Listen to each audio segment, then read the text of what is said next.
Unless you follow a special diet, I can safely say that you consume salt every single day. Sure, maybe you do not add salt to your meals yourself, but even then, most of the food you buy already contains salt. Salt is something our bodies needs to function properly, just like a lot of other things. But what would happen if we ate too much salt?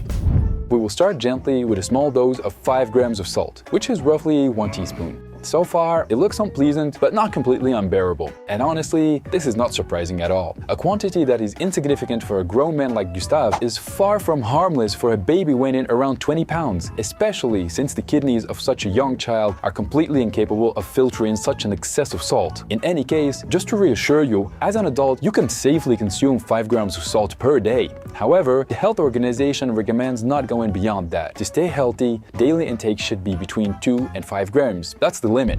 We are now at 11 grams of salt. This is not a random number, since it is the average daily amount consumed by French people and therefore by Gustave as well. Yes, I just told you not to go beyond 5 grams, but once again, that is a WHO recommendation and it is not always followed. Even if you personally try to be careful, there is a very good chance you are still above the recommended dose, because the salt you add at the table represents only about 20% of your total intake. Most of the salt we consume is already present in the food when we buy it at the grocery store. Between bread, cheese, cured meat, and mustard, it should not surprise you that salt is blamed for causing around 12,000 deaths per year in France. In Gustave's home country, there is a stroke every 5 minutes, and salt plays a role in many of them. With risks like that, you might wonder why there is so much salt in processed food. There are several reasons. First, it improves flavor and stimulates appetite, which, let's be honest, helps keep customers coming back. On top of that, salt helps with the food and improves texture. And finally, salt retains water, so in hydrated products like ham, it increases weight, which means more profit.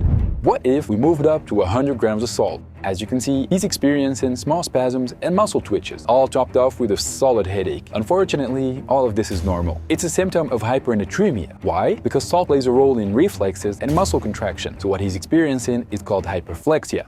Anyway, we have only touched the subject briefly, so if you want to know more, watch my full video by clicking on the link below.